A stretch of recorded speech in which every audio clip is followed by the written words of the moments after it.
Hi, I'm Osiri Wisdom, the lead pastor of the Wisdom Place Church. Welcome to Wisdom for Direction.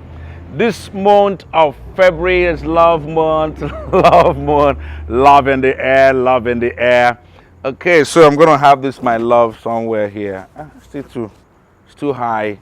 Okay, let me hold it in my hands. But let me encourage you today. I'm talking about love redefined, love expanded.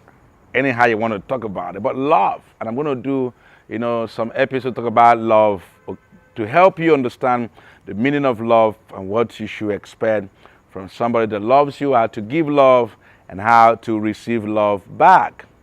Love is one word that many people have misunderstood. They've been defined severally by different people in different ways. But I got across a definition about love that changed the way I looked at that love. A wise man said, love is an unconditional commitment to an imperfect person. An unconditional commitment to an imperfect person. So right in that definition, you see one is unconditional. So love is not more about what I do or what I did not do. Okay? It's a decision that you have taken to be committed to me. And I'm committed to you. And when we talk about love, it's not just love that has to do with two people that are married or thinking of getting married, but just loving human beings and trying to be a blessing to somebody. So an unconditional commitment to an imperfect person. The imperfection tells you about what your love can overcome, and you still love. Some people come to the point where their relationship with people has hit a rock, and so they don't realize that love was supposed to help you pass through that trying season. Love was supposed to help you, hold on and then be able to move forward. So now I've defined love, an unconditional commitment to an imperfect person. Few other things I want to know about. Number two is that lasting love, expanded love, is a love that is based on a decision. So love is more than just an emotion. Love is more than just what somebody tells you or what somebody, did to you. It's a decision. You have decided, I'm going to love this person. It's just like God loving us. Bible said, for God so loved the world, what did he do? He gave his only begotten son. That's love. Again, that tells you that love gives. So, for God so loved the world, he gave his only begotten son. And if you also Bible study in Romans 5:5 say that he did this actually, okay, by spreading the love of Christ in our heart. And verse 8 of Romans 5, he says, while we were yet sinners, Christ died for us. You see that? So Jesus took a decision to die for you and for me, and he is an embodiment of love. Amazingly, Bible says God is love. Wow. God does not just have love. God is love. God is love personified. So when I say I love Bayo, I love Christy, I love Chim, I love Chris, I love Miracle, I love my wife, I love my child, it means I got the person. In other words, I'm giving the person a promise, I'm going to treat you the way God will treat you. And that's a heavy word for people to use flippantly. Some people say, I love my dog, I love plantain chips, I love my wife. You can't be loving all of those things until you love your wife. So it's vital for you to understand that love is a decision, love is a commitment.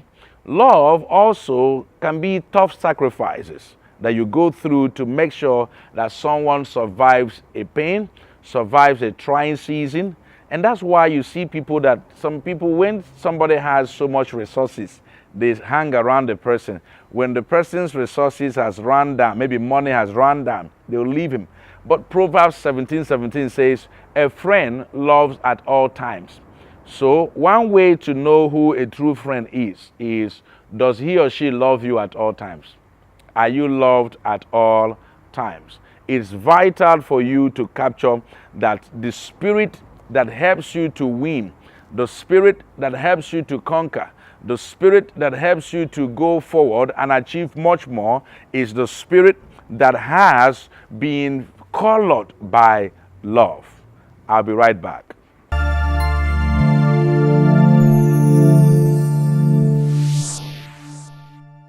Welcome back. Still on Love Expanded, Love Redefined, love that is going to be useful to you. So, when you want to give love, what do? First of all, find out what is the love language of the person you want to give love. So, an amazing man, Gary Chapman, has done a great job in the 5 love languages. So, you talk about physical touch, you talk about words of affirmation, you talk about acts of service, you talk about gifts, giving gifts, and acts of service. So all of these 5 love languages, what that means is that if you want to give somebody something, you want to show love to somebody, find out what does that person love. Okay, for instance, my wife and it's good for me, very good for me. She likes words of affirmation. Okay, but recently she says she has added one more, which is buying of gifts. And since that time, it has been very well with me. So now, before I just words, but now I have to budget for gifts. But God is helping me. So you want to find out what is the love language of the person you say you want to love. So somebody wants you to give words of affirmation as a source of love, as a sign of love. That's how the person interprets love. And then all that you do is to love the person with gifts. You see, your gift to you might show love, but to the person it may not mean much as love. So when you want to show love to someone, first of all, find what's the love language of the person. Number 2, find out what is the best way, the best time, okay, that you are refilled. Because sometimes you want to give love, if you are not excited, you are hardly going to be able, because you can't give what you don't have. So you have to be happy, you have to be healthy, you have to be at your peak, at your best, okay, before you do that. It's like when you talk when you are angry. That's one of the most powerful statements you wish you never said. So that's why you don't want to give love at a point where you yourself, you are not feeling love, you are not excited. That's why you see it's a double-edged sword. You can give, you can receive, and if you handle it wrongly, you can make a very big mess. Number 3, let me tell you this. Love and loss, they are two different things. Loss means taking at the expense of somebody else, while love means giving at your own expense. So when you want to give love, make sure it's something that is moving from you to the other person. Don't go and collect, okay? So very soon we enter what we celebrate all over the world as Valentine's season, and then people are busy to collect. Don't be a goalkeeper, be a striker. Try to give somebody something, okay? Try to think about people that have value added your life and do something for them. And don't give somebody something today and want the person to repay you tomorrow, because the person you gave something may not be the person you get your reward from.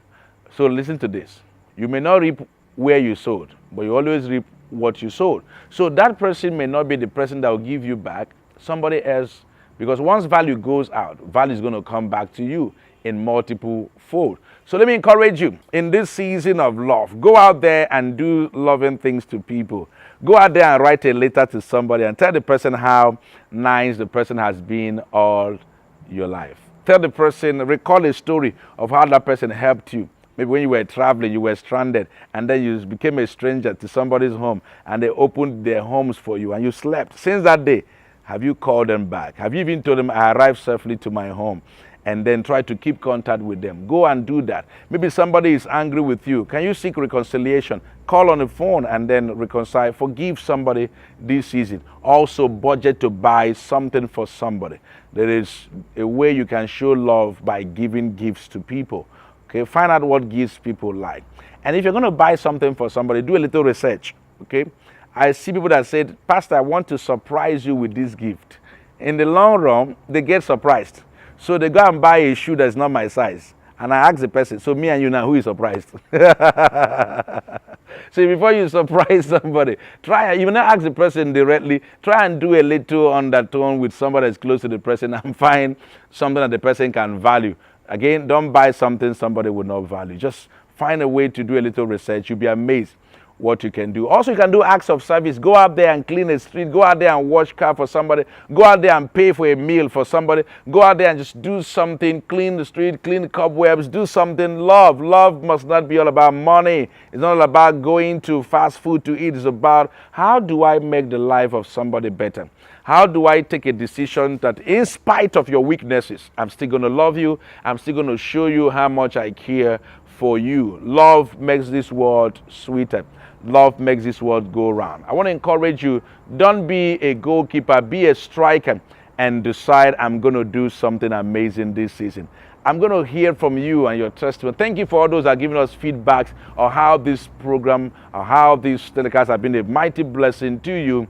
Please share it. Invite your friends to be a part of that. Till I come your way next time, don't forget this, that your best is yet to come. Permit me to declare to you that you can, you shall, you will. In fact, you must fulfill your destiny. For all that you need is already provided.